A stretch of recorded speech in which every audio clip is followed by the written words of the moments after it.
안녕하세요. 네. 한 것도 없는데 박수 받아서 이상한데. 260? 260쪽을 보시면 인감증명이 있죠? 인감증명. 네, 인감증명. 인감증명을 제출하는 경우, 요거 안 했죠? 네, 요거부터 하겠습니다. 인감증명은 지난 시간에 한 걸 좀 확인하죠. 지난 시간에 한 거. 지난 시간에 전자신청을 했었는데 등기를 신청하는 방법은 두 가지가 있죠. 등기소에 방문해서 신청하는 방법. 또 하나는요. 인터넷을 통해서 등기를 신청하는 방법. 인터넷을 통해서 등기를 신청하는 걸 전자신청이라고 했습니다. 이 전자신청은 미리 사용자 등록을 해야 된다고 했는데 기억나십니까? 내국인은 사용자 등록만 하면 되는데 외국인은 사용자 등록 플러스 국내 거소신고 그리고 외국인 등록 이렇게 해야지만 전자신청을 할 수가 있다고 했습니다. 법인은 전자증명서를 발급받아야지만 전자신청을 할 수가 있다고 그랬죠. 다만 비법인 사단재단은 전자증명서가 발급되지 않기 때문에 전자신청을 할 수 없다고 했습니다. 기억나십니까? 그렇죠. 두 번째, 이 전자신청을 하기 위해서는 사용자 등록을 해야 되는데 이 사용자 등록은 관할등기소가 따로 정해져 있지 않죠. 맞습니까? 그래서 공인인증서 정보를 첨부해서 먼저 사용자 등록을 해야 된다고 했는데 직접 출석 미리 기억나십니까? 직접 출석 미리 사용자 등록을 한다고 했죠.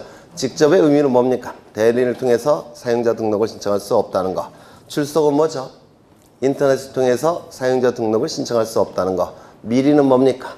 등기의 전자신청과 사용자 등록 신청은 동시에 신청할 수 없다는 거. 사용자 등록을 먼저 한 다음에 그 다음에 등기의 전자신청을 해야 된다고 했습니다. 맞습니까? 본인이 직접 출석하지 않고 사용자 등록을 신청하면 이 등록신청서 반려가 되죠. 맞습니까? 또한 사용자 등록 신청의 대상이 아닌 자, 법인이나 비법인 사단재단이 사용자 등록을 신청한다면 이때도 신청서 반려된다고 했습니다. 기억나십니까? 그렇죠. 세 번째, 그 다음에 첨부해야 될 서류를 첨부하지 않을 때, 네 번째, 방식을 갖추지 못했을 때 이때도 사용자 등록 신청서는 반려가 된다고 했습니다. 또한 전자신청은 인터넷을 통해서 신청하기 때문에 전자신청을 대리하기 위해서는 반드시 대리인이 자격을 가지고 있어야 된다고 했죠.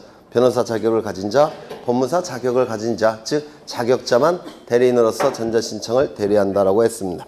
그 다음에 등기신청의 당사자 능력을 공부하신 적이 있는데 등기신청의 당사자 능력, 등기신청 적격, 등기명의 될 수 있는 자격, 등기신청의 당사자 능력 같은 뜻이라고 했습니다. 사람은 등기신청 적격이 있다고 했죠. 사람은 둘이 있다고 했습니다. 자연인, 법인이 있다고 했죠. 자연인과 관련해서 첫 번째, 태아는 등기신청 적격이 있습니까? 없죠. 외국인은요? 있다고 했죠. 법인은 등기신청 적격이 있는데 국가나 지방자치단체도 법인이죠. 따라서 국가나 지방자치단체는 등기신청 적격이 있다고 했습니다. 비법인 사단재단은 사람은 아니죠. 하지만 등기신청 적격이 있습니까? 없습니까? 비법인 사단재단은 등기신청 적격이 있다고 했습니다. 이 비법인 사단재단의 이름이 등기부에 올라갈 수 있다는 거죠. 맞습니까? 그러면 누가 신청을 하는 거였습니까? 대표자나 관리인이 신청한다고 했습니다. 맞습니까? 비법인 사단재단의 이름 자체가 등기부에 올라가지만 신청 자체는 누가 한다고요? 대표자나 관리인이 신청을 한다고 했습니다. 그럼 이 대표자나 관리인은 등기부에, 부동산 등기부에 이름, 주민번호, 주소가 기록됩니까? 되지 않는다고 했습니까? 된다고 했죠. 따라서 주소증명정보, 그 다음에 주민등록증명정보를 첨부한다고 했습니다. 하지만 법인은 대표자가 등기부에 기록이 됩니까? 안 됩니까? 안 된다고 했죠. 법인 등기부에 기록이 되니까 별도로 등기부에 기록할 필요가 없다고 했습니다. 또한 학교는 시설물에 불과하기 때문에 등기명의 될 수 있는 자격이 없다고 했죠. 기억나십니까? 학교는 시설물에 불과하기 때문에 등기부에 이름이 올라갈 수 없다고 했습니다. 다만 시설물이니까 물건이니까 소유자가 있겠죠. 소유자의 이름으로 등기부에 이름이 올라간다고 했습니다. 또한 중요한 게 민법상 조합이죠. 민법상 조합의 이름으로 맺을 수 있는 법률관계는 단 하나도 없기 때문에 민법상 조합의 이름이 등기부에 올라갈 수는 없다라고 했었고, 그 다음에 판결에 의한 등기 신청을 공부하신 적이 있는데 이 판결은 원칙이 무슨 판결입니까? 이행 판결. 그렇죠. 이행 판결의 경우에는 등기 의무자, 등기 권리자 그 중에서 승소한 자만 등기를 신청할 수 있다고 그랬죠. 그래서 이 이행 판결의 경우에는 승소한 등기 권리자, 승소한 등기 의무자만 판결에 의한 등기 신청이 가능하다고 했습니다. 다만 형성 판결의 일종인 공유물 분할 판결은 승소자일 필요가 있습니까? 없습니까? 없다고 했죠. 승소했건 패소했건 원고이건 피고이건 이 판결에 의한 등기 신청이 가능하다고 했습니다. 또한 이 판결은 확정 판결이었죠. 따라서 가집행 선고부 판결은 미확정 판결이기 때문에 등기를 신청할 수 없다라고 했습니다. 얼핏 기억나세요? 네. 그 다음에 채권자 대위 신청을 한 적이 있는데 이 채권자 대위 신청은 본래의 등기 신청이 공덕이면 대위 신청도 공덕.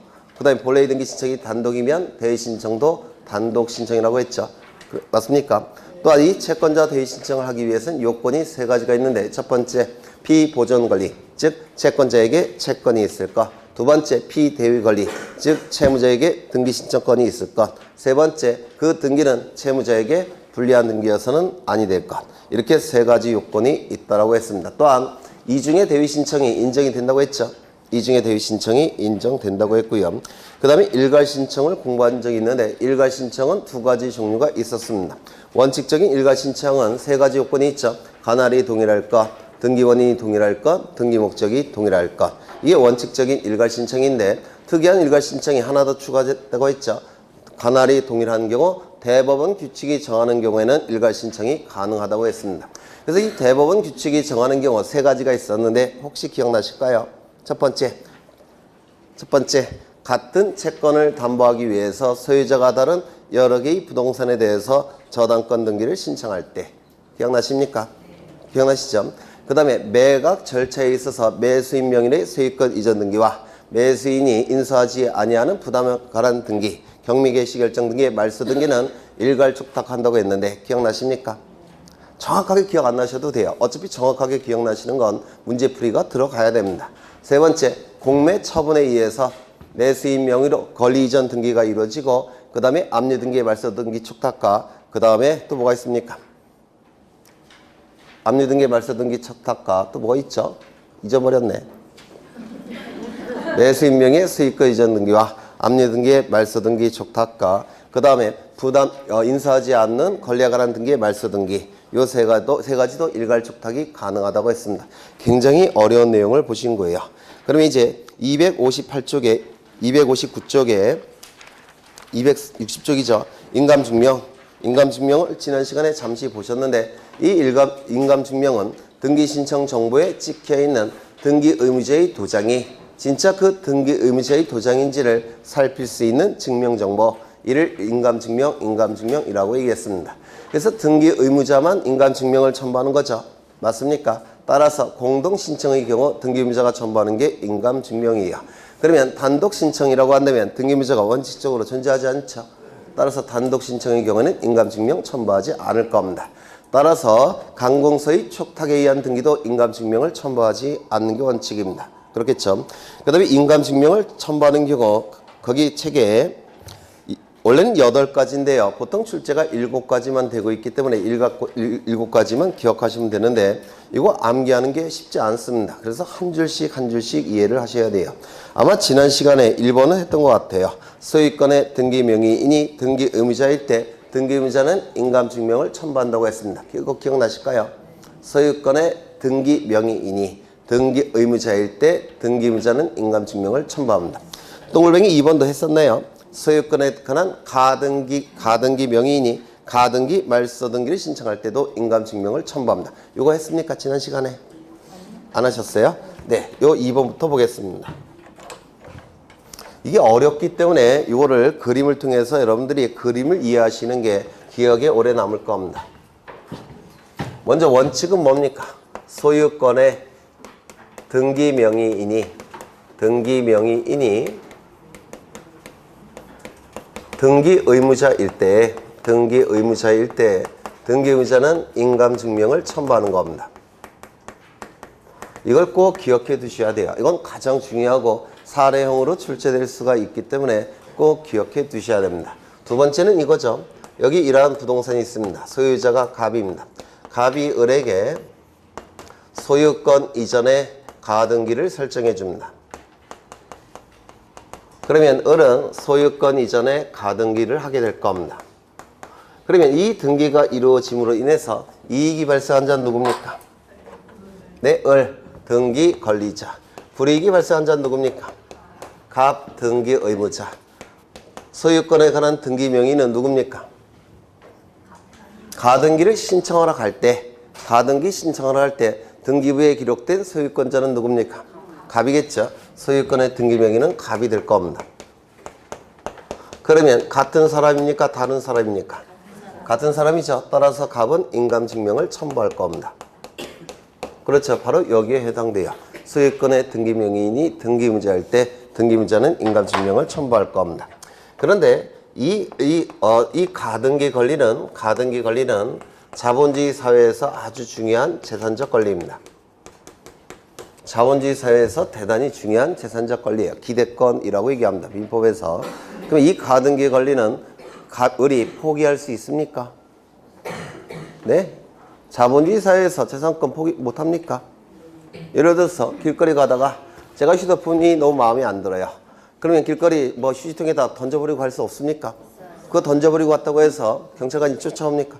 아니죠. 포기는 자유로운 겁니다. 그렇지 않겠습니까? 재산 처분의 자유는 헌법에서 인정이 돼요. 그럼 이 가등기 권리도 포기할 수가 있습니다. 그럼 이 가등기 권리를 포기하게 되면 이 가등기는 이제 어떻게 돼야 됩니까? 말소돼야 되겠죠. 이 등기가 말소됨으로 인해서 불이익이 발생한 자는 누굽니까? 을. 등기 의무자. 이익이 발생한 자는 누굽니까? 갑. 등기 권리자. 소유권의 등기 명의는 누굽니까? 이 가등기 말소 등기를 신청할 때 이때 소유권에 관한 등기 명의는 누굽니까? 을은 가등기 명의인이지 소유권의 등기 명의인이 아니에요. 을은 소유권에 관한 가등기 명의인에 불과합니다. 그렇죠. 소유권에 관한 등기 명의는 누가 갖고 있습니까? 갑이 갖고 있습니다. 그래서 소유권에 관한 등기 명의는 갑입니다.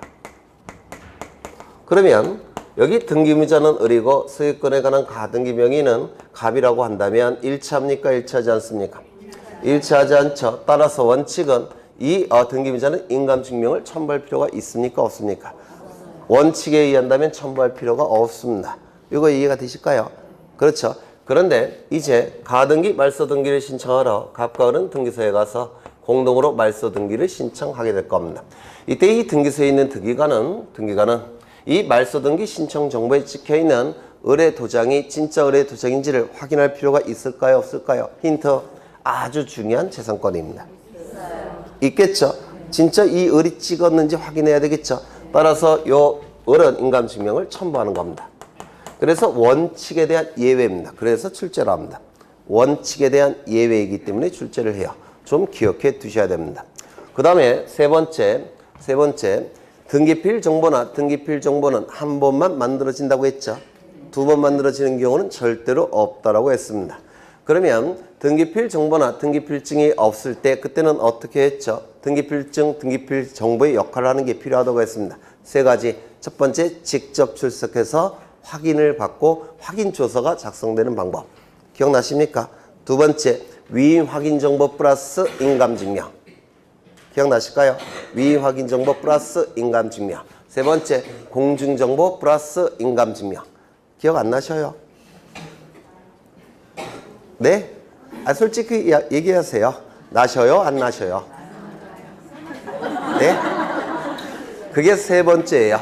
위임 확인 정보 플러스 인감증명. 공증정보 플러스 인감증명. 그래서 제가 그때 위임 확인 정보라는 문구가 나오면 무조건 인감증명이랑 같이 생각하셔야 된다고 했습니다. 두 번째, 공증정보 플러스 인감증명. 공증정보가 나오면 플러스 인감증명을 무조건 기억하시라고 했습니다. 그 다음에 세 번째, 이건 좀 어려우실 수도 있는데요. 공간정보법에서 제가 하나 빼먹은 게 있어요. 나중에 하려고 너무 어려워서 한번 하실 수 있는지 보시겠는데, 이 시점에 여기 두 필지 토지가 존재합니다. 여기는 40제곱미터고 여기는 얼마랄까 50제곱미터입니다. 소유자는 누구냐면 둘 다 갑입니다. 그러면 이 두 필지를 합병할 수 있습니까? 갑은? 할 수 있죠. 소유자가 동일할 테니까 합병할 수 있죠. 그래서 합병을 신청합니다. 지적소관청에. 지적소관청에 합병을 신청했더니 지적소관청에서 합병 결정을 하고 합병 처분을 해줬습니다. 그러면 이제 한 필지가 됐죠. 지적공부에서 한 필지가 된 겁니다. 맞습니까? 그러면 이 합병은 지적공부에서 한 필지가 됐다고 해서 끝나는 게 아니에요. 등기부에서도 한 필지가 돼야 됩니다. 등기부에서도. 그래서 이 지적공부에서 합병이 이루어지고 이제 등기부에도 하필 등기를 신청해야 됩니다. 누가? 갑이. 하필 등기를 신청해야 돼요. 문제는 지적소관청의 합병 처분이 이루어지고 하필 등기 신청이 될 때까지 시간적인 갭이 있습니까? 없습니까? 있어요. 이 시간적인 갭이 있는데 요 중간에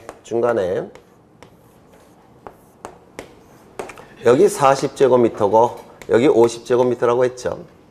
소유자는 갑이고 여기는 소유자 갑이라고 했죠. 아직 등기부가 따로 만들어져 있죠. 등기부가. 이 갑이 요 을에게 소유권 이전 등기를 해줬다는 겁니다. 소유권 이전 등기가 이루어졌습니다. 그러면 등기를 신청할 때 요쪽은 누구 소유입니까? 갑. 요쪽은요, 을의 소유가 돼버립니다. 이거는 등기부에서 이렇게 돼 있다는 겁니다. 지적공부에서는 합쳐졌어요, 이미. 그런데 등기부에서는 아직 합쳐지지 않은 상태에서 이 갑이 을에게 이쪽 토지를 이전 등기를 해줬다는 겁니다. 그러면 하필 등기 신청할 수 있을까요? 없을까요? 원칙적으로 지소, 지지, 축등은 등기부에서도 적용이 됩니다. 그러면 하필 등기 신청이 안 돼야 되겠죠? 맞습니까? 원칙은 하필 등기 신청이 안 되는 겁니다. 그런데 등기법이 개정이 되면서 이때도 하필 등기를 허용을 하고 있습니다. 단 전제 조건은 이 소유권 이전이 된 경우, 즉 합병 대상 토지가 소유자가 달라진 시점이 합병 처분 이후 하필 등기 신청 이전에 소유자가 달라진 경우에 한해서 하필을 허용합니다. 다시요. 합병 처분 이후 하필 등기 이전에 등기부상 소유자가 달라진 경우만 하필을 허용합니다. 그러면 여기는 갑, 을 공유로 하는 하필 등기를 허용합니다. 갑의 지분은 얼마로 하면 좋을까요? 전체는 얼마인가요? 90제곱미터. 그 중에서 이 갑이 가지고 있는 건 얼마입니까? 40. 그래서 9분의 4. 을은요, 9분의 5. 이렇게 공유로 하는 하필 등기를 허용합니다. 단 조건이 합병 처분 이후 하필 등기 신청 이전에 소유자가 달라진 경우에만 하필 등기를 허용합니다. 여기까지 이거 좀 기억해 두셔야 돼요. 이거 이때 갑과 을은 확인서를 제출해야 되겠죠. 왜냐면 이렇게 소유하는 것과 이렇게 소유하는 것은 어느 것이 더 유리합니까? 이렇게 소유하는 것과 이렇게 소유하는 것은 어느 게 더 유리해요? 이렇게 소유하면 잘 안 팔려요. 팔고 싶어도. 이렇게 소유하면 여기 지분은 잘 양도가 안 됩니다. 사는 사람이 좀 적어져요. 이쪽은 잘 팔립니다. 그러면 이때 이 하필 등기 신청에 대해서 갑과 을의 의사를 등기관이 확인해야 되겠습니까? 확인해야 되겠죠. 따라서 확인서가 첨부가 되는데 이 확인서 안에는 갑의 도장도 찍혀 있을 테고 을의 도장도 찍혀 있을 겁니다. 확인서 안에는. 이렇게 하필 등기 공유로 하는 지분으로 하필 등기 신청에 대해서 갑과 을의 확인을 받아야 되는데 확인서 안에는 이 갑과 을의 도장이 찍혀 있을 겁니다. 그럼 등기관 이 도장이 진짜 갑과 을의 도장인지를 등기관이 확인할 필요가 있을까요? 없을까요? 있죠. 그래서 뭘 첨부하겠습니까? 인감증명. 여기도 인감증명을 첨부하게 될 겁니다. 이게 좀 어렵죠? 그러면 책을 한번 보겠습니다. 4번을 보시면 하필 등기를 하기 전에 지적공부에 합병된 토지 중 하필 등기 신청 이전에 지적공부에서는 합병이 이미 결정이 됐다는 겁니다. 하필 등기 신청하기 전에 지적공부에 합병된 토지 중 어느 토지에 관하여 소유권 이전 등기가 된 경우 각 소유자는 공유로 하는 하필 등기를 신청할 수가 있습니다. 공유 동그라미 치시고요. 이 경우 확인서를 제공해야 되고 인감증명도 첨부해야 되더라는 겁니다. 이건 좀 어려운 내용이죠. 네, 조금 더 어려운 내용을 보실 거예요. 이 토지는 100번지 토지입니다. 그리고 소유자는 갑이에요. 도로는 이렇게 나 있고요. 이때 요 부분에 대해서 한필지 일부에 대해서 을이 용익적 권리를 가지고 있다는 겁니다. 예를 들어서 지상권. 이렇게 지상권을 가지고 있더라는 겁니다. 부동산 일부에 대한 지상권, 지역권, 전세권, 임차권 이거 가능합니까? 가능하죠. 그렇죠. 그런데 문제는 이 갑이 자신 소유 토지 100번지 토지를 분필을 하고자 합니다. 분필 등기를 신청하고자 해요. 그러면 분필 등기 신청할 때는 분필 등기 신청 정보를 등기소에 제공해야 되겠죠. 맞습니까? 분필 등기 신청 정보를 등기소에 제공할 겁니다.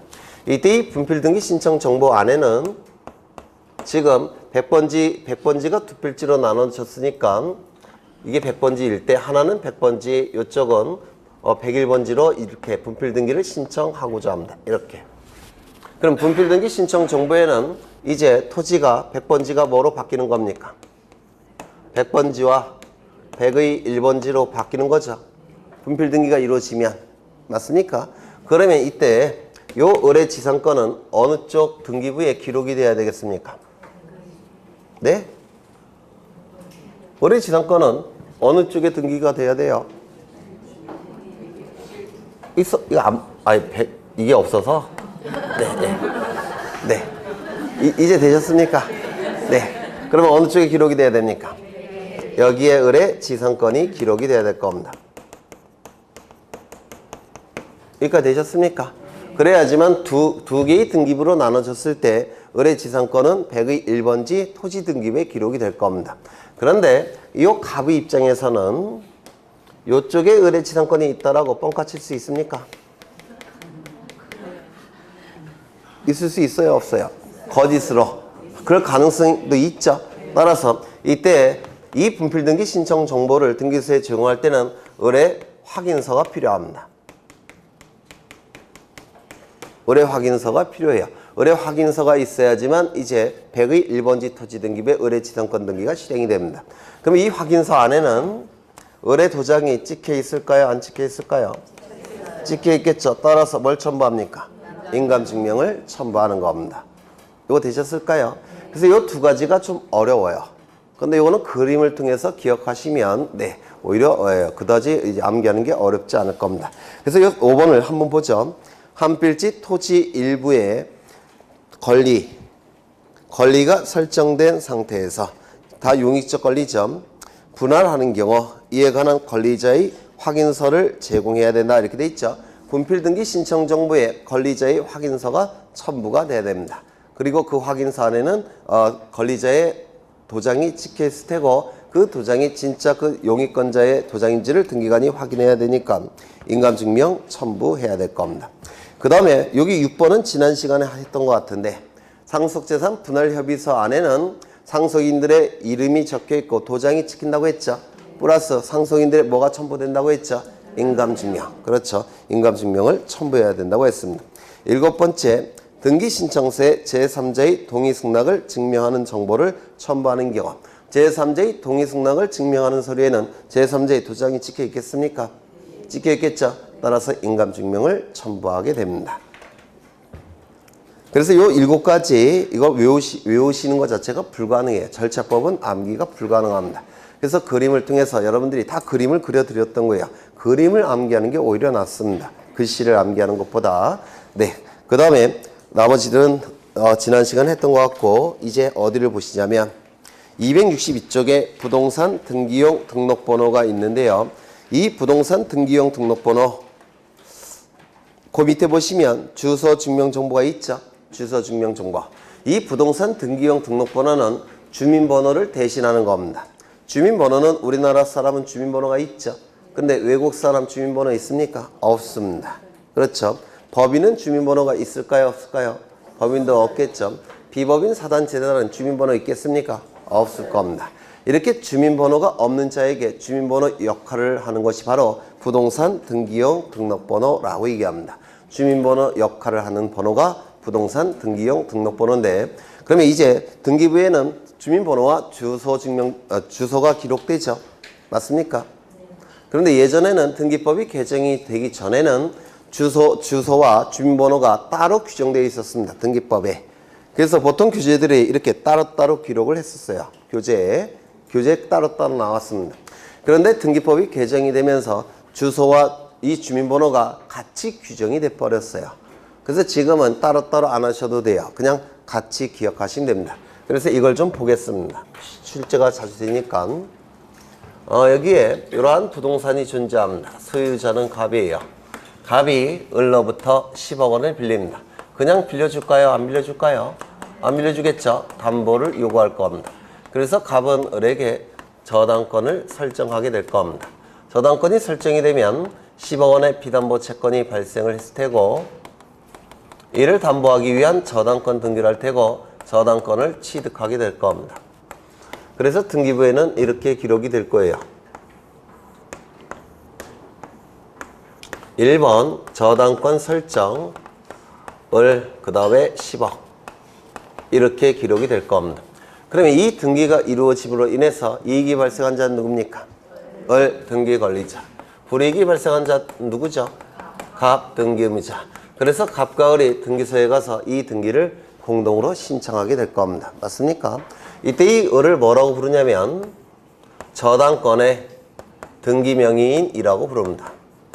그래서 보통 공동신청의 경우 등기관리자가 저당권의 등기명의인으로서 등기부에 기록이 되는 겁니다. 이때 등기명의인은 그 표시사항이 뭐냐면, 즉 등기부에 기록되는 표시사항이 뭐냐면 이름, 주민번호, 주소를 먼저 하죠. 주소, 주민번호 이런 것들이 기록이 되는 겁니다. 만약에 이 을이 법인이라고 한다면 주민번호가 아니라 뭐겠습니까? 부동산 등기용 등록번호가 기록이 되는 겁니다. 외국인도 마찬가지입니다. 부동산 등기용 등록번호가 기록이 돼요. 그러면 이때 이 주소와 주민번호가 여기에 기록이 될 때는 아주 정확하게 기록을 해야 될 겁니다. 맞습니까? 따라서 등기관은 이 등기부의 주소와 주민번호를 기록할 때 정확하게 기록해야 되니까 이 주소와 주민번호를 확인한 다음에 기록해야 돼요. 확인을 해야 됩니다. 정확하게 기록하기 위해서. 따라서 이 을은 자신의 주소와 주민번호를 증명하는 정보를 등기 신청 시 첨부를 해야 됩니다. 정확하게 기록해야 되니까. 여기에 해당되는 게 뭐냐면 주민등록표 등초본을 얘기하는 겁니다. 주민등록표 등초본. 법인이라고 한다면 법인 등기부 등본이 될 겁니다. 법인 등기부에 부동산 등기용 등록번호가 기록되어 있으니까. 그러면 이때 등기 의무자는 첨부할 필요가 있겠습니까? 없겠습니까? 등기 의무자는. 등기 의무자는 등기 명의인이 됩니까? 안 됩니까? 안 되죠. 등기부에 기록되는 자는 등기 관리자 아닙니까? 따라서 등기 관리자만 첨부하는 겁니다. 등기 관리자만 요 주소 증명정보, 주민등록 증명정보를 첨부하는 겁니다. 등기 의무자는 첨부하는 게 아니에요. 이거 이해가 되실까요? 꼭 기억하셔야 돼요. 주소 증명정보와 주민등록 증명정보는 누구만 첨부한다고요? 등기 관리자만 첨부하는 겁니다. 왜? 등기 관리자만 등기부에 기록이 되기 때문에 그렇습니다. 이거 이해하셔야 되는데 이해가 되시죠? 그런데 이런 경우는 어떻겠습니까? 이것이 변제가 이루어집니다. 변제가 이루어지면 부정성에 의해서 저당권은 어떻게 되죠? 소멸이 되죠. 맞습니까? 부정성에 의해서 소멸이 될 겁니다. 변제에 의해서 피담보 채권이 소멸될 때 부정성에 의해서 저당권 소멸되죠. 따라서 이 등기는 어떻게 돼야 될까요? 말소를 시켜야 됩니다. 그러면 이 등기가 말소됨으로 인해서 이익이 발생한 자는 누굽니까? 갑 등기 관리자. 불이익이 발생한 자는 누굴까요? 을 등기 의무자. 그래서 이 말소 등기는 갑과 을이 등기소에 가서 공동으로 신청하게 될 겁니다. 맞습니까? 그러면 이제 이 말소 신청에 의해서 2번, 1번 저당권을 말소하겠다라고 공시하고 공시한 바에 따라서 이걸 지워줄 겁니다. 맞습니까? 그러면 이 말소 등기는 등기부에 등기명인이 나타납니까? 나타나지 않습니까? 안 나타납니다.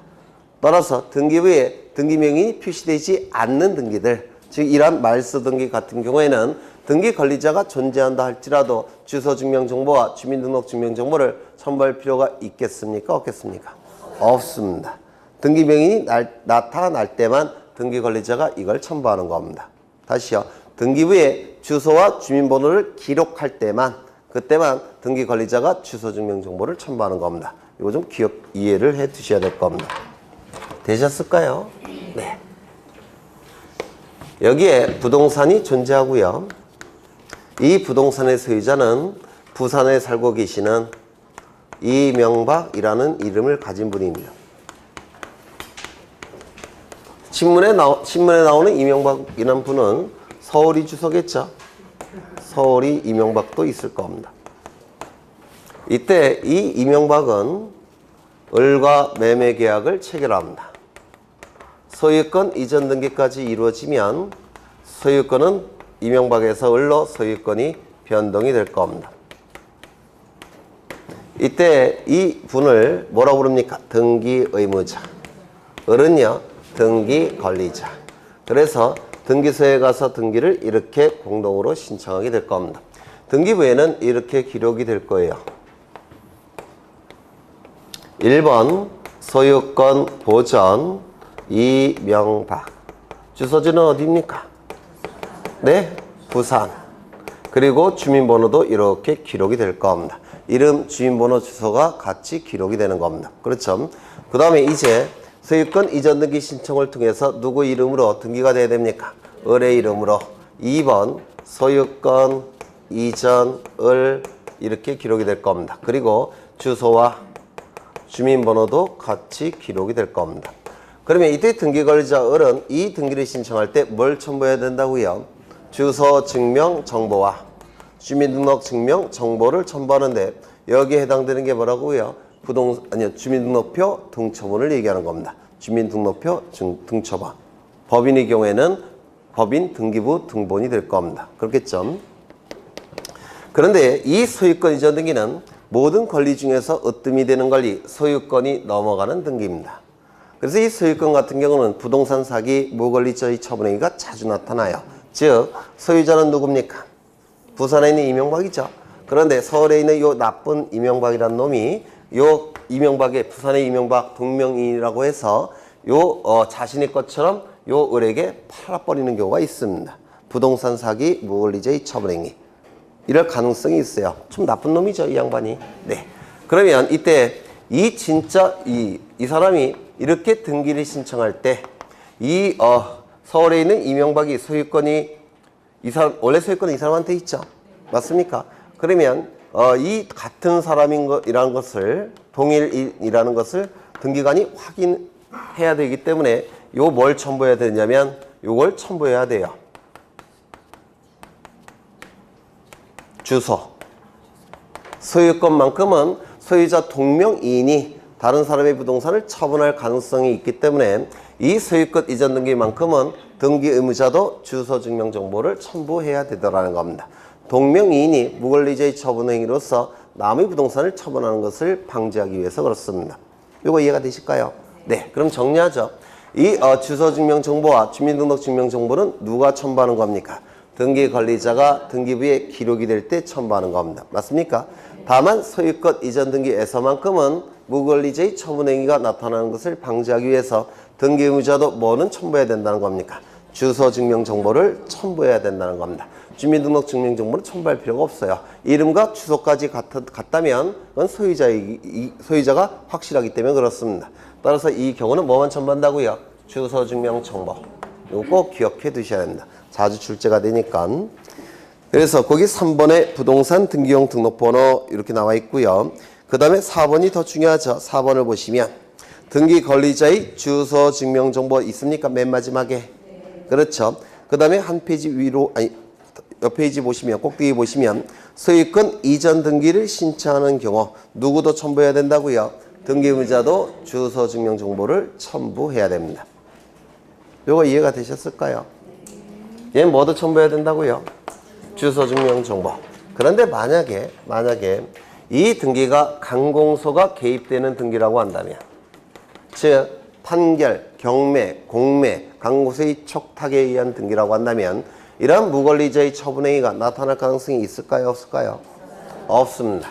따라서 판결에 의한 등기 신청이거나 강공소의 촉탁에 의한 등기의 경우에는 소유권 이전 등기일지라도 주소 증명 정보를 첨부하지 않습니다.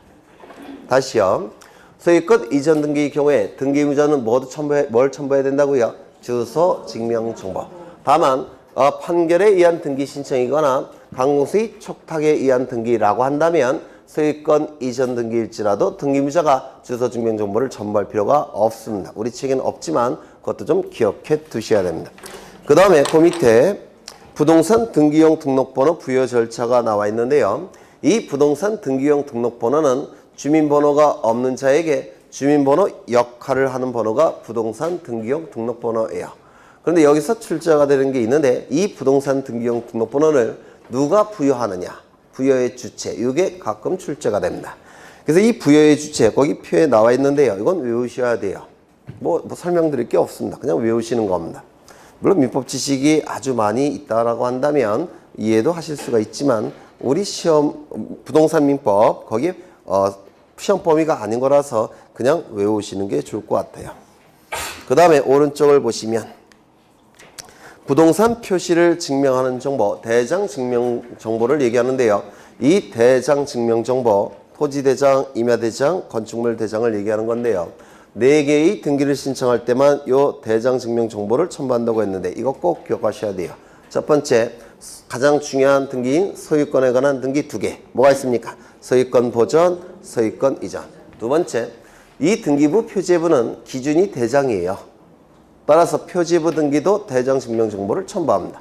표제부 등기 2개, 부동산 표시 변경 등기, 부동산 멸실 등기. 요 4개의 등기를 신청할 때는 대장 증명 정보를 첨부합니다. 다시요. 소유권 보전 등기, 소유권 이전 등기, 부동산 표시 변경 등기, 부동산 멸실 등기. 요 4개의 등기를 신청할 때는 대장 증명 정보를 첨부하는 것이고요. 그 다음에 도면 거기 예전에 지지난 시간인가 표 그려드린 적이 있죠. 부동산 일부에 대한 지상권, 지역권, 전세권, 임차권 등기를 신청할 때는 도면을 첨부한다고 했는데 기억나십니까? 네, 그거를 얘기하는 겁니다. 전부일 때는 첨부할 필요가 있을까요? 없을까요? 없습니다. 그렇죠. 그 다음에 등기 신청의 접수 및 심사 나와 있고요. 거기 접수에서 셋째 줄에 저장된 때 접수된 것으로 본다. 밑줄 쳐져 있죠? 네. 그 다음에 거기 밑에 동글뱅이 2번, 그 다음에 동글뱅이 4번 기억하셔야 된다고 했습니다. 그 다음에 동시 신청하는 경우, 이건 여기서 공부하시는 게 아니라 뒤에 하나씩 따로 설명을 드려요. 그때 공부하시고 여기 있는 내용은 시험 직전에 한번 읽어보시면 되는 겁니다. 넘겨보겠습니다. 그 다음에 등기 신청에 대한 심사, 형식적 심사라고 했죠. 이것도 지난 시간에 한 것 같고 넘어가겠습니다. 치아는 이건 예전에 한 걸로 대체하고요. 그 다음에 266쪽을 보시면 등기 신청에 각하가 나오는데 각하는 거부 결정을 각하 결정이라고 얘기했죠. 그래서 각하 사유는 거부 사유를 얘기한다고 했습니다. 우리 부동산 등기법 제29조에 제1호부터 제11호까지 11개의 거부 사유, 각하 사유가 있다고 했죠. 그래서 267쪽을 보시면 첫째 줄에 전자 신청에 대한 각하 결정의 방식 및 고지 방법은 서면 신청과 동일한 방법으로 처리한다. 이거 밑줄 치셔서 암기되셔야 되고요. 그 다음에 동글뱅이 3번을 보시면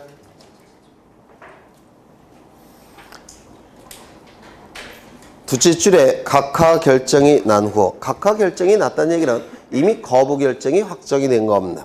거부 결정이 난 후에 그 고지 전에, 고지라는 것은 거부 결정이 났다는 사실을 신청인에게 알려주는 것처럼 고지 전에 그 흠결사항을 보충하여 정정하더라도 각하 결정 전의 상태로 돌릴 수는 없다. 당연하겠죠. 왜? 확정이 됐기 때문에 그렇습니다. 그 다음에 각하 사유가 나와 있는데 각하 사유는 11가지가 있는데요. 제1호는 뭡니까? 간할 위반. 그렇죠. 제2호 사건이 등기할 것이 아닌 경우. 이게 대단히 중요한데요. 여기서 한 문제 정도가 출제가 됩니다. 한 문제 정도가 사건이 등기할 것이 아닌 경우 대단히 불분명하죠. 등기 신청 사건이 등기할 것이 아닌 경우, 등기 신청 사건이 등기할 것이 아닌 경우 대단히 불분명하지 않습니까? 이를 뭐라고 부릅니까? 불확정 개념이라고 부릅니다. 불확정 개념. 이러한 불확정 개념 대표 주자가 민법에도 있죠. 민법 어디에 있습니까? 103조. 선량한 풍속, 기타 사회 질서. 대단히 불분명해요. 이런 걸 불확정 개념 또는 제왕 규정이라고도 부릅니다. 왜 제왕 규정이냐면 코에 걸면 코걸이, 귀에 걸면 귀걸이이기 때문에 법관이 재판할 때 지 멋대로 판결을 내릴 수가 있어요. 이게 그래서 제왕적인 규정, 불확정 개념 이렇게 얘기합니다. 이런 불확정 개념은 판례가 대단히 많습니다. 법과마다 다 내용 판례가 달라질 수가 있어요. 그래서 판례가 많고 판례가 많다는 얘기는 논문이 많고 논문이 많다는 얘기는 시험에 잘 나온다는 뜻이에요. 그래서 민법 103조도 시험에 대단히 잘 나오죠. 판례가. 마찬가지로 등기법 29조 제2호 사건이 등기할 것이 아닌 경우도 시험에 대단히 잘 나옵니다. 한 문제 정도는 출제가 돼요. 그러면 거기에 기억부터 한 페이지 넘겨보시면 치읓까지 있고 치읓도 A, B, C가 있는데요. 여기서 한 문제가 나오느냐? 아니에요. 더 많이 알고 계셔야 돼요. 이거 갖고는 모자라요. 이게. 그래서 민법 지식으로 하나씩 보실 텐데요. 여기 책에 있는 건 일단 보시고 나머지 것들은 모의학집이나 또는 문제풀이 할 때 추가하시면 돼요. 먼저 첫 번째를 보죠. 기억. 등기 능력이 없는 물건, 등기 능력이 없는 권리에 대해서 등기를 신청한다면 그 등기 신청 사건은 등기할 것에 해당이 됩니까? 안 됩니까? 안 되겠죠. 그래서 얘가 잘 나왔습니다. 얘가 하천 나와 있죠. 하천은 원칙적으로 등기할 수 있습니까? 없습니까? 있다고 했지 않나요? 하천법에서 하천의 구규제가 폐지됐다고 했죠.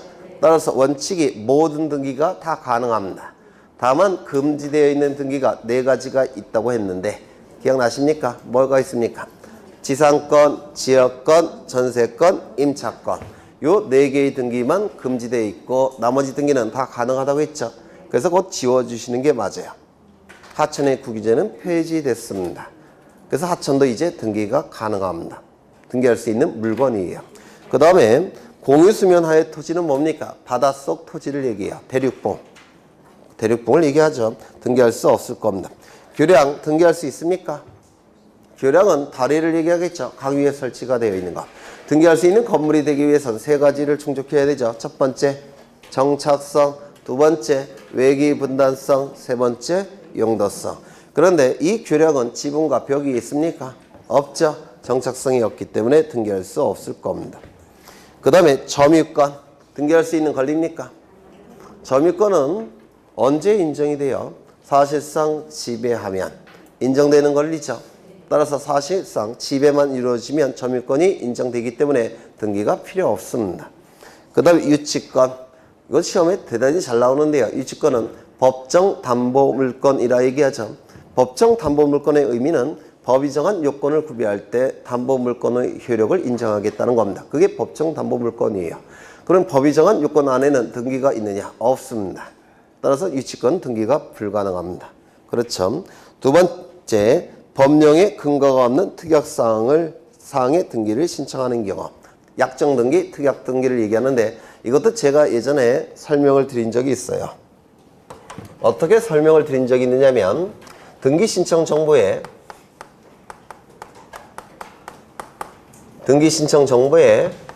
반드시 기록해야 될 정보를 뭐라고 불렀습니까? 필요적 내용 정보.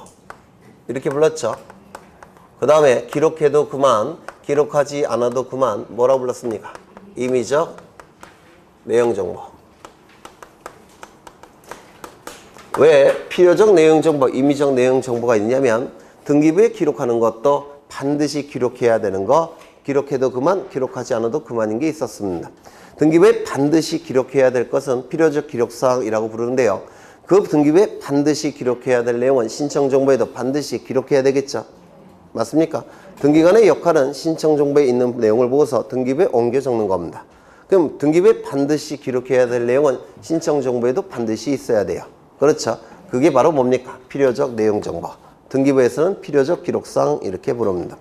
등기부에 기록해도 그만, 기록하지 않아도 그만인 것은 신청정보에도 기록해도 그만, 기록하지 않아도 그만이죠. 맞습니까? 그걸 임의적 내용정보. 등기부에서 얘기할 때는 임의적 기록사항이라고 부를 겁니다.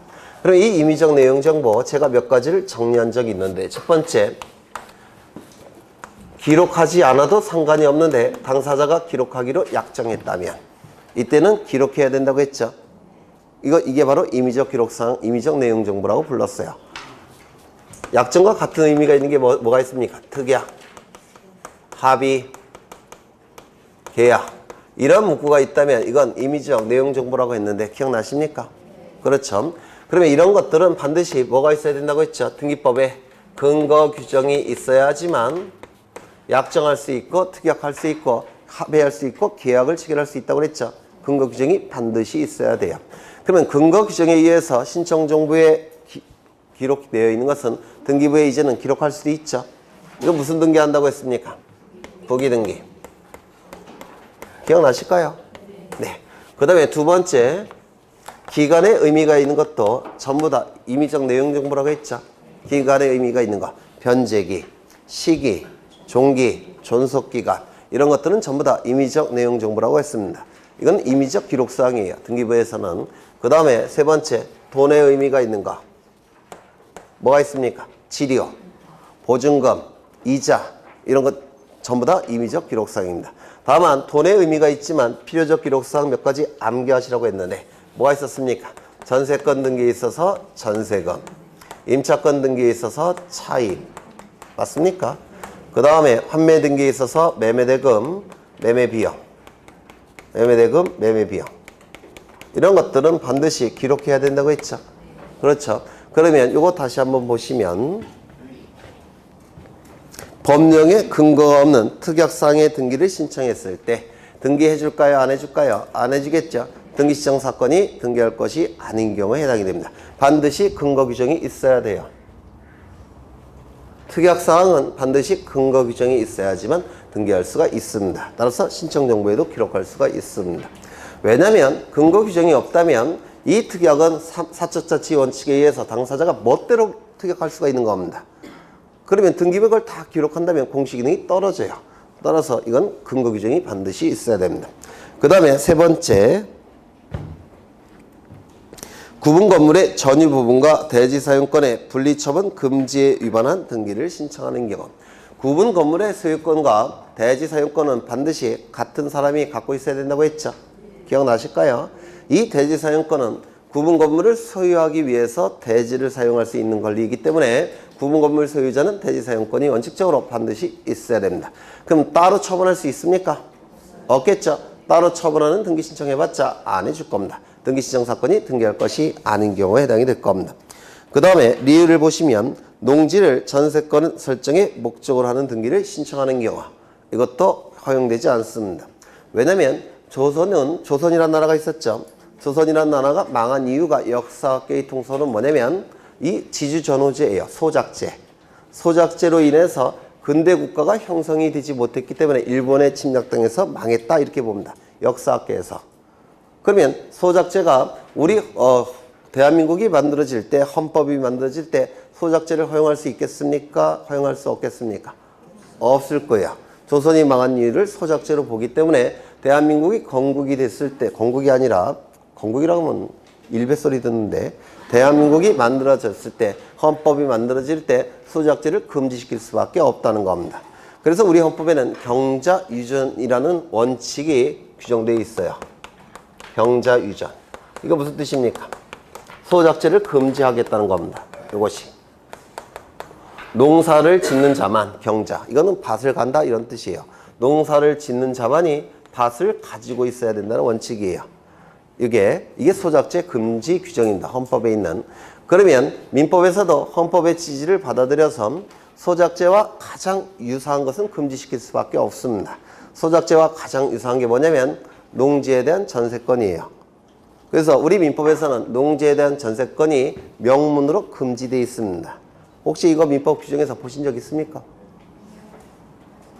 없으세요? 민법은 35% 정도는 조문으로만 출제합니다. 35%에서 40%. 그래서 조문만 달달달 외우셔도 까락이 안 나와요. 예전에 15회 때 시험이 있었죠. 0.8% 붙였던 시험. 거기서도 조문에서만 출제된 게 35%였어요. 제가 이렇게 다 쉬어봤습니다. 그때. 그 어렵던 15회 시험도 35%가 조문에서만 나왔습니다. 그래서 조문 500개가 안 돼요. 우리 시험 범위 안에 있는 거. 그것만, 네? 500개가 많으세요? 네. 500개 그거 한 15페이지 정도밖에 안 되던데 A4 용지로. 20페이지는 안 넘어요. 그것만 달달달 외우셔도 까락은 안 나옵니다. 거기 플러스 판례. 그러면 90%가 해결이 되는 겁니다. 우리 민법 시험이. 안타깝네. 여하간 농지에 대한 전세권은 금지되어 있습니다. 우리 민법에 소작제와 너무나도 유사하기 때문에 그렇습니다. 그럼 농지에 대한 저당권은 금지될 필요가 있습니까? 없습니다. 농지에 대한 지상권은 금지할 필요가 있습니까? 지상권도 소작제와 관련이 없어요. 지상권도 용익물권이죠. 사용수익하는 물건이죠. 하지만 목적이 다릅니다. 건물, 기타, 공작물, 소유목적, 수목의 소유목적, 농사 짓는 거와 관련이 없어요. 따라서 농지에 대한 지상권도 금지되어 있지 않습니다. 그럼 농지에 대한 임차권은 금지되어 있느냐? 이건 금지되어 있어요. 하지만 임차권은 차임이죠. 기간이 짧죠. 짧기 때문에 이 예외 규정이 있습니다. 예외 규정이. 그래서 농지에 대한 임차권은 가능해요. 완전히 금지되어 있는 건 하나입니다. 뭘까요? 농지에 대한 전세권. 그래서 이건 민법의 내용도 물어볼 수 있는 내용이라서 출제를 자주 합니다. 이거 좀 기억해 두셔야 되고요. 넘기겠습니다. 미음을 보시면 저당권을 피담보 채권과 분리하여 양도하거나 피담보 채권과 분리하여 다른 채권의 담보로 하는 등기를 신청하는 경우. 그러면 이는 뭐 위반입니까? 네? 수반성. 아직도 못 외우셨어요. 담보물권의 통유성 5가지. 좀 외우시죠, 웬만하면. 네. 첫 번째, 통유성. 첫 번째, 타물권성. 이건 잘 안 외우시더라고요. 이것도 외우시면 좋은데, 타물권성. 자기 소유 부동산에 대해서는 담보물권이 설정이 안 돼요.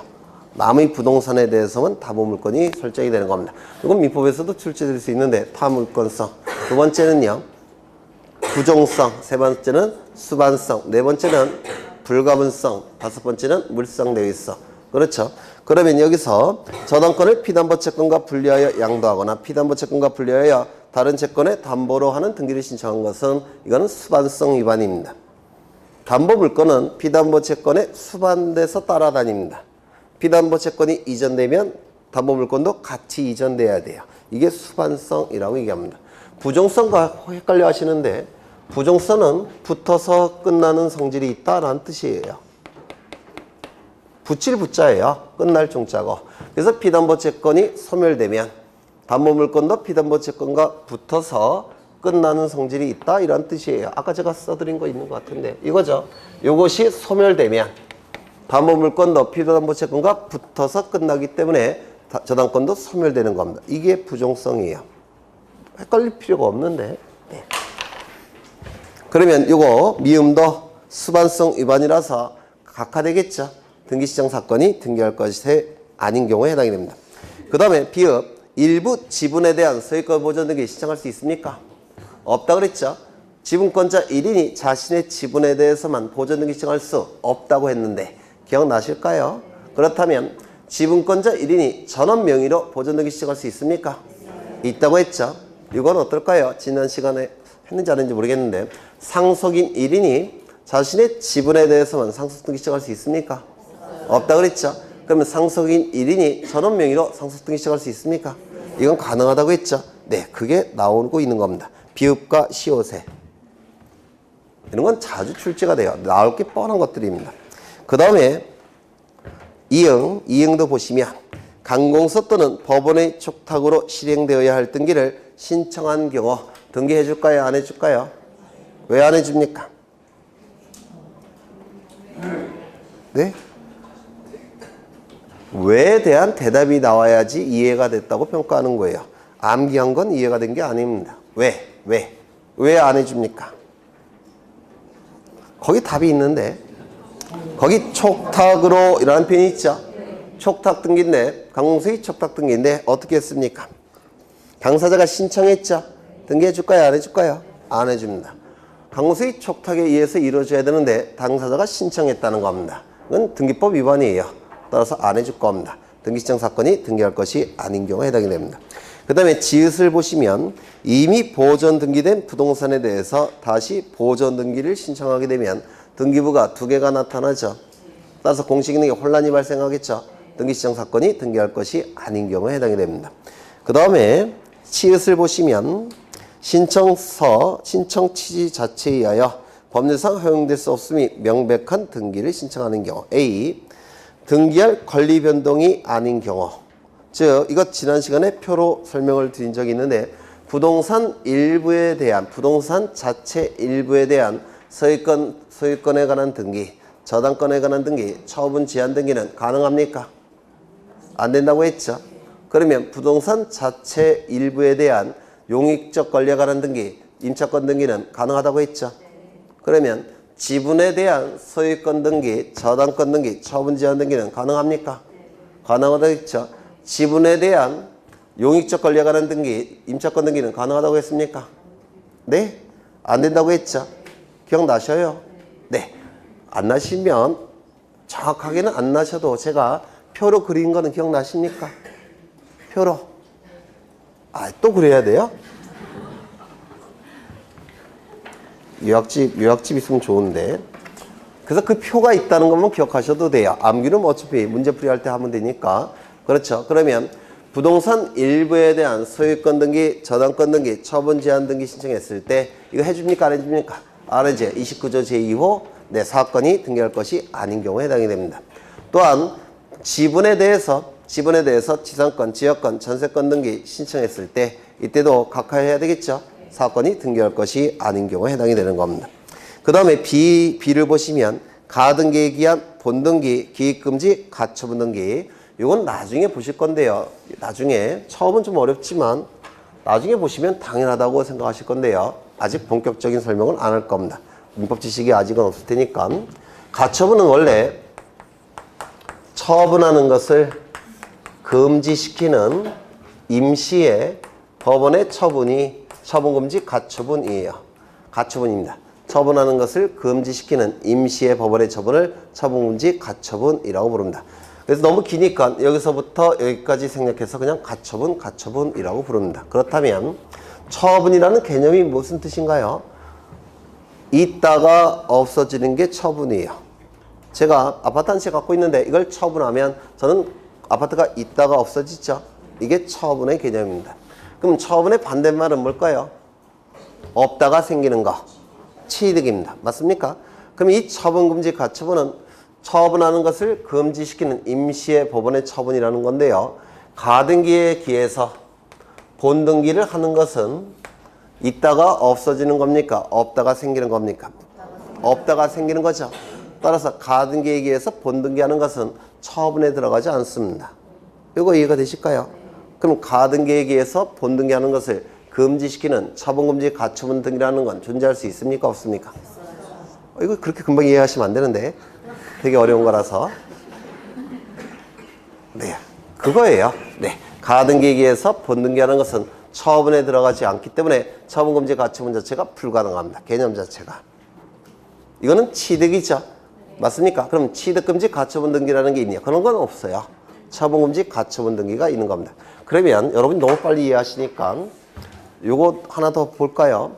제가 가등기 권리를 가지고 있는데 이 가등기 권리를 다른 자에게 양도하는 거, 이전시키는 거, 이거는 처분에 들어갑니까? 안 들어갑니까? 네? 가등기 권리를 가지고 있는데 제가 가등기 권리를 다른 사람에게 돈 받고 팔았습니다. 양도했습니다. 이전했습니다. 그럼 가등기 권리 있다가 없어졌죠? 처분에 들어갑니까? 안 들어갑니까? 들어가죠. 그렇다면 가등기 권리를 이전시키는 것은 처분에 들어갑니까? 안 들어갑니까? 들어가죠. 안 들어가요? 제가 가등기 권리를 돈 받고 다른 자에게 이전하면 저는 가등기 권리 있다가 없어지는 거 아닙니까? 그건 처분이죠. 그러면 이 가등기 권리 이전에 처분금지 가처분은 가능할까요? 불가능할까요? 네? 가능한 겁니다. 이걸 헷갈려 하실 필요가 없어요. 이것만 개념만 아시면 돼요. 가등기에 의해서 본등기하는 것은 처분에 들어가지 않으니까 처분금지 가처분이 허용되지 않습니다. 하지만 가등기 권리를 다른 자에게 이전시키는 것, 양도하는 것은 처분에 들어가기 때문에 처분금지 가처분이 가능하다라고 얘기합니다. 엘리트 맞네요. 이거 되게 어려운 건데. 네. 그 다음에 C를 보시면 예전에 한 것 같은데 환매 등기와 소유권 이전 등기는 동시 신청해야 된다고 했죠. 따로 신청하면 등기해 줄까요? 안 해줄까요? 안 해준다고 그랬죠. 그게 바로 C에 해당이 되는 거예요. 그래서 대부분 절반 정도는 이 책으로 해결할 수가 있습니다. 여기서 한 문제 정도가 출제가 돼요. 이건 외우는 게 불가능합니다. 암기하실 생각을 애동치 하지 마시고요. 한 줄 한 줄씩 이해를 하셔야 돼요. 한 줄 한 줄씩. 그렇죠. 그 다음에 오른쪽을 보시면 그거 했고요. 이제 어디를 보시냐면 등기필 정보도 지난 시간에 한 것 같고 나중에 다시 하겠습니다. 네, 여기까지 보고 쉬겠습니다.